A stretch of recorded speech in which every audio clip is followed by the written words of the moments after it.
O Senhor esteja convosco. Proclamação do Evangelho de Jesus Cristo segundo João.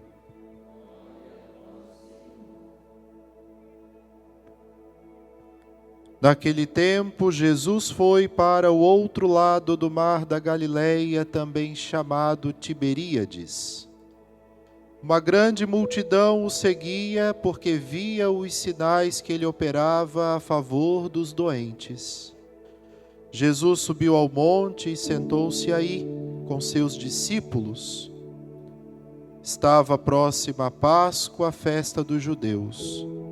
Levantando os olhos e vendo que uma grande multidão estava vindo ao seu encontro, Jesus disse a Filipe: Onde vamos comprar pão para que eles possam comer? Disse isso para pô-lo à prova, pois ele mesmo sabia muito bem o que ia fazer. Filipe respondeu: Nem 200 moedas de prata bastariam para dar um pedaço de pão a cada um. Um dos discípulos, André, o irmão de Simão Pedro, disse: Está aqui um menino com 5 pães de cevada e 2 peixes. Mas o que é isso para tanta gente? Jesus disse: Fazei sentar as pessoas. Havia muita relva naquele lugar e lá se sentaram aproximadamente 5.000 homens. Jesus tomou os pães, deu graças e distribuiu-os aos que estavam sentados, tanto quanto queriam. E fez o mesmo com os peixes. Quando todos ficaram satisfeitos, Jesus disse aos discípulos: Recolhei os pedaços que sobraram, para que nada se perca. Recolheram os pedaços e encheram 12 cestos, com as sobras dos 5 pães deixadas pelos que haviam comido. Vendo o sinal que Jesus tinha realizado, aqueles homens exclamavam: Este é verdadeiramente o profeta, aquele que devia vir ao mundo. Mas, quando notou que estavam querendo levá-lo para proclamá-lo rei, Jesus retirou-se de novo, sozinho, para o monte. Palavra da salvação. Podeis sentar, irmãos e irmãs.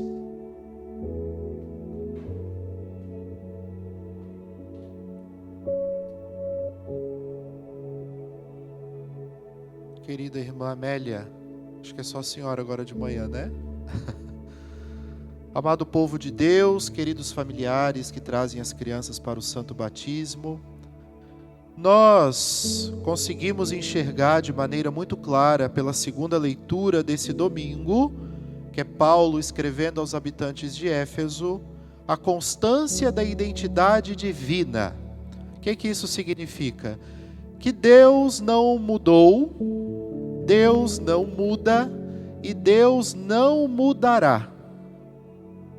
Porque a mudança é própria para quem é imperfeito. Para quem precisa de aperfeiçoamentos, de transformações, quem precisa melhorar, para nós, a mudança é essencial. Não se pode almejar viver uma vida sem admitir a possibilidade da mudança. Aliás, sofre muito o ser humano que não admite a necessidade da mudança. Talvez embarreirado, travado pela questão do orgulho exacerbado, talvez também impedido por uma soberba muito grande, por uma vaidade, um ego inflado, como diz a psicologia. Porém, quem não admite o aspecto da mudança, a necessidade da mudança na vida, não experimenta jamais algo novo. Porque a mesmice torna-se a sua principal companheira.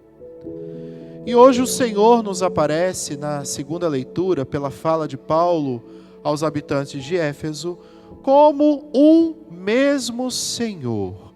E nós conseguimos verificar isso nas outras 2 cenas que nos são narradas, tanto na primeira leitura como no Evangelho de hoje. Nós estamos assistindo a 10 séculos antes de Jesus, na primeira leitura, no período monárquico do antigo Israel, no Antigo Testamento, um milagre acontecendo. Havia um povo faminto e Deus interveio na história desse povo, multiplicando aquele pouco que tinha, que não seria suficiente para alimentar a todos, mas o Senhor intervém para que ninguém fique com fome. Da mesma maneira, esse mesmo Deus faz no Evangelho de hoje, na multiplicação dos pães. E o que é mais sensacional nisso tudo? O que é mais extraordinário nisso tudo? Você poderia pensar que o mais extraordinário nisso tudo fosse o próprio milagre material. Aquilo que está sendo visto, aquilo que está sendo comido, aquilo que está sendo tocado, aquilo que nos impressiona porque nós estamos no mundo, somos realmente um pouco materialistas.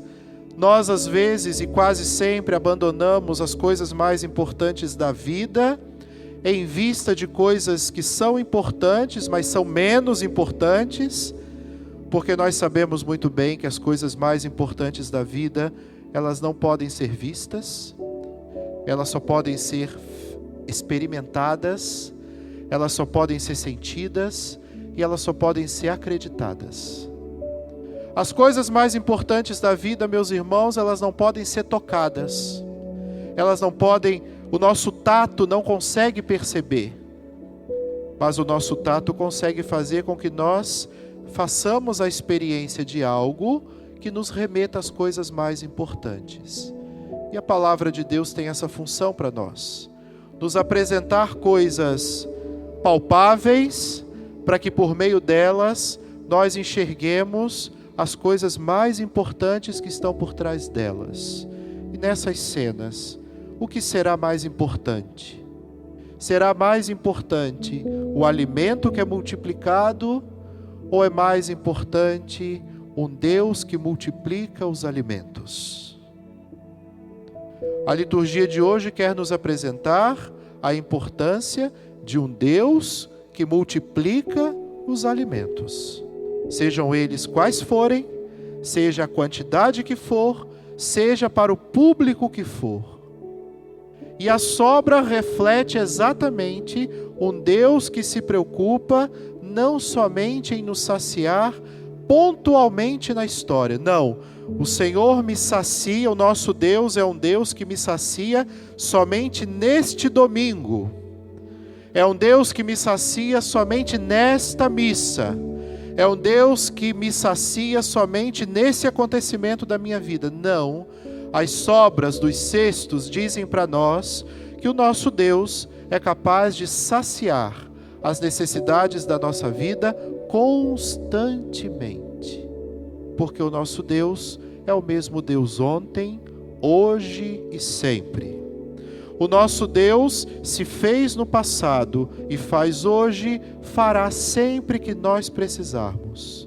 Fará sempre que nós tivermos uma atitude de humildade para reconhecer que por mais que sejamos até muito ricos nesse mundo, por mais que tenhamos muitos bens, por mais que sejamos cercados de pessoas maravilhosas, por mais que tenhamos condições de fazer tudo o que quisermos nesse mundo, existem necessidades profundas da alma que nada nesse mundo vai saciar.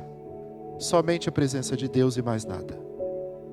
É por isso que você, não sei se prestou atenção, fez esse pedido a Deus no Salmo. Você, quando cantou o refrão e o convite para que todos cantem, senão não tem sentido participar da Santa Missa, se a gente vem para ficar de boca fechada, o Salmo é realmente para te motivar a dar uma resposta, e a resposta do Salmo de hoje, na verdade, é uma súplica que você fez. Você está pedindo isso a Deus.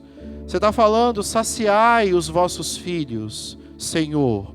Em outras palavras, Senhor, olha as minhas necessidades e me alimenta me alimenta da tua presença, me alimenta com a tua graça, me alimenta com a tua providência, me alimenta com a tua misericórdia, Senhor, afastando de mim todo o orgulho, toda essa minha tentação de achar que eu sozinho consigo, que eu sem a tua presença me basto, porque nós não nos bastamos, nós não alcançamos aquilo que Deus alcança, nós não vasculhamos aquilo que Deus vasculha, e por isso nós não fazemos aquilo que Deus faz.